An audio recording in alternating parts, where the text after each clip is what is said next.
Yeah. We'll get into it. Ian, it's great to meet you, sir. Thank you for taking a minute out for the program. Yeah. Thank you. And thank you for having me. Yeah, you bet. So before we get into your latest book, No Remorse, No Regret, I want to know, one of the things that really kind of shaped a lot of things and changed things was living through this pandemic. It was probably one of the bigger moments that we've all lived through as a planetary species. How did you get through that time period, and how did it affect your writing going forward? Well, I work a job where essential services while I'm writing. So it actually had the book, the original version of the book was actually released before the pandemic, a couple of years before. So I was working on other books in the series, like books 3 and 4 throughout the pandemics. And so when with the lockdown going, there wasn't anything else going on. It actually gave me more time for working on writing because you're stuck at home Yeah. where I'm not married and I don't have children. So that gave me, so it's just basically more hours in the day for writing and everything. Yeah. So talk to me a little bit about how this writing began for you. What was the first book growing up that really reeled you in? And did you always want to write?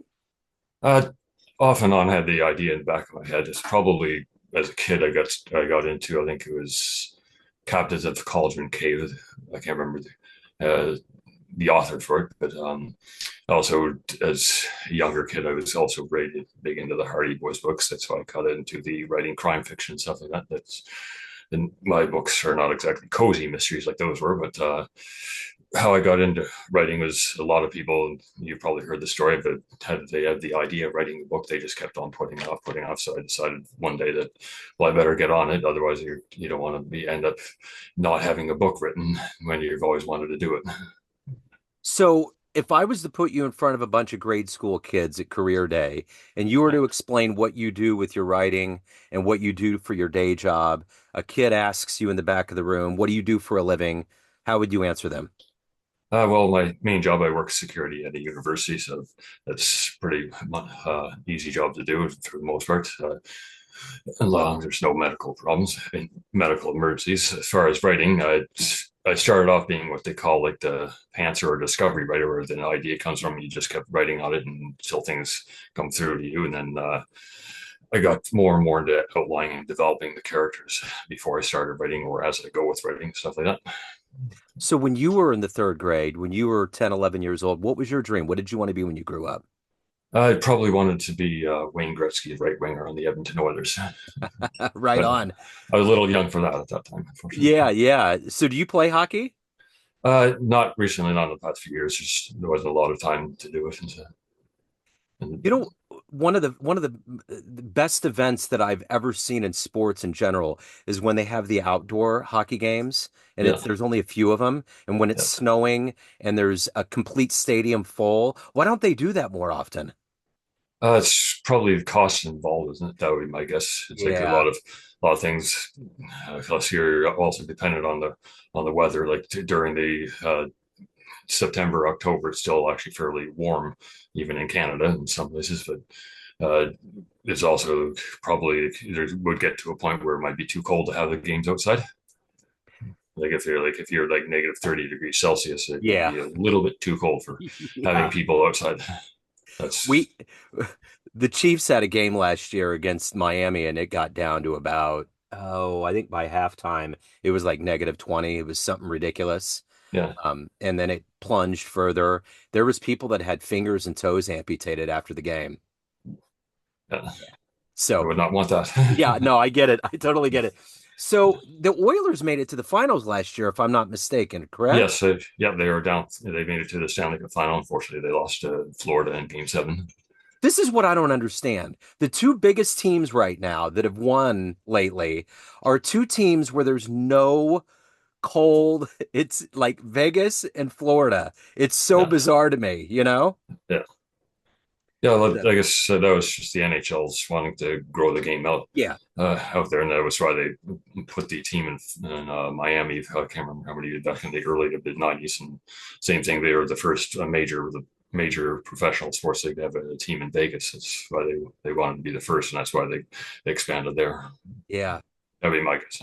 Yeah. Oh, yeah. And they always want to expand. So And here in Kansas City, we've been trying to get teams for a while. And at one point, we were vetting the Penguins to Yeah, move from Pittsburgh here, but it fell through. But Kansas City has a minor league team, and it's packed all the time. And I don't know yeah, who it might be, the Islanders, it's the Kansas City Mavericks, but they're always packed. We love it. I go. I've always yeah, loved watching hockey, yeah, but it's yeah, those are decisions that are way above my pay grade. So, yeah, yeah. you know. So talk to me about the journey to get your first book published. I think a lot of people out there that haven't done this don't understand the process and how from the idea to actually opening the book and having them in front of you. What was that like? Well, it's a long process. My first book, I took about 2 or 3 years to write because I was working two jobs at the time, and my father was sick with cancer. So I was the only family, and we were locally looking after him while I was writing it. And so, what I did was the idea, and I just kept on writing it and see what would come logically next. And then through the revisions, I went through various different revision process using the Busy Writer's Guide to Various Different Things by Marcy Kennedy. I used like description and then Busy Writer's Guide to dialogue, improving the character's thoughts, like internal thoughts. Like if you have if you ever see in reading a book the in italics, you often have their thoughts in italics. And so that's how you do that stuff like that. And then until you finally felt you were ready, and then got the went through beta readers, and then they used feedback from them to improve it, and then you finally got the editor to get the book edited, and then you get the book cover done, and then finally build up launch what they call launch team for independent self-publishing to get reviews for the book when you get to go live. So I'm curious about the mindset of a series. Do you go into it with so much material you have to split it out into a series, or do you want to pull the audience in and then get them to get that thirst so they want more? Probably a little bit of both.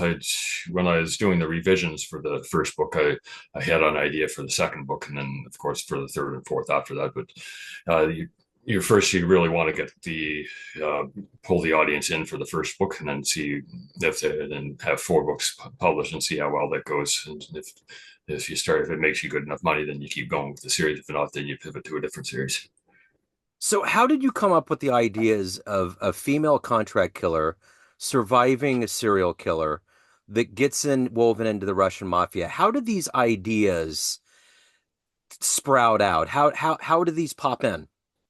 Well, if you ever watch a lot of those vigilante justice books, or any you read watch the movies or read the books, a lot of them there's always like some special forces or covert spy operative guy who is, if you like to say, like the movie Taken with the Liam Neeson one, like it's Yeah. always some guy whose wife or daughter gets kidnapped and or else like that, and so she gets to decide to, instead of having the male character have the female character take revenge.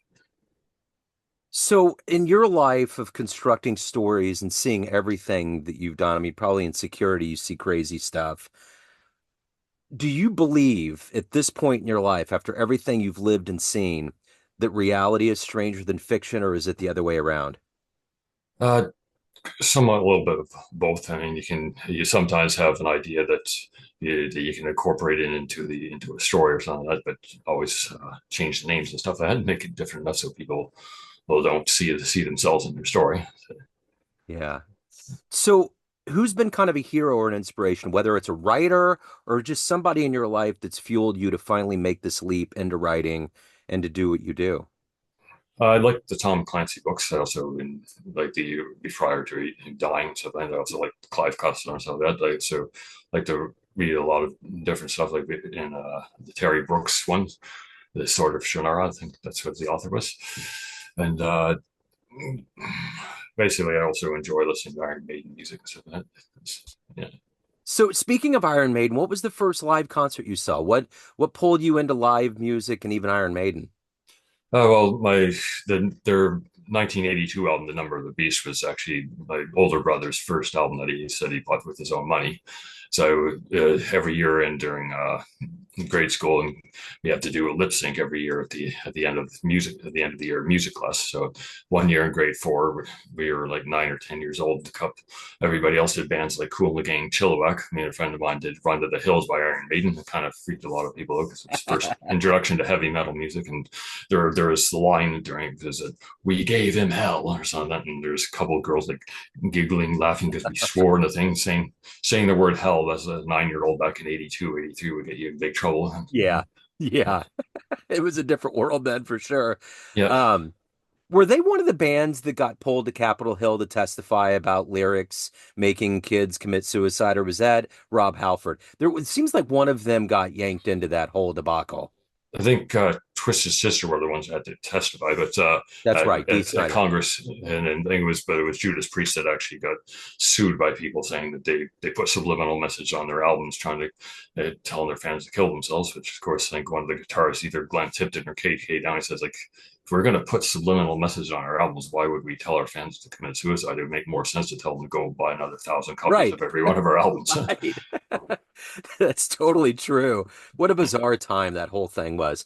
Yeah. So, if you could meet one of these, let's say you have the chance to meet a musician or an artist, a writer, and just to see how they roll that may help you in your path of being an artist and a writer, who would that be?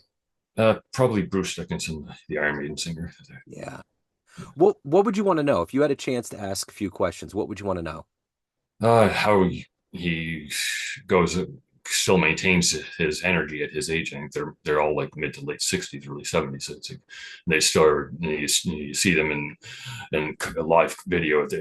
Now they've lost a step from when they were in their 20s, obviously, but they're still like putting on really amazing high energy shows. It's like, how do you keep that up at that age?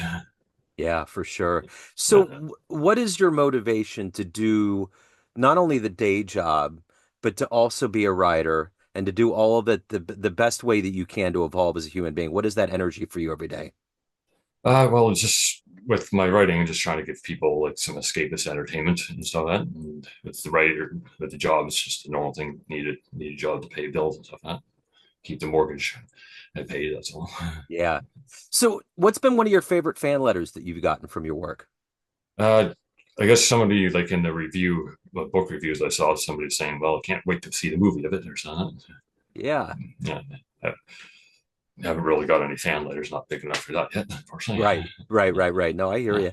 So, let's say you had a dream tonight. You could go to a much younger version of you that before you developed this idea of writing, and you could give that young version of you a piece of advice based on this life you've led, the dream you've realized of being a writer, what advice would you give that young version?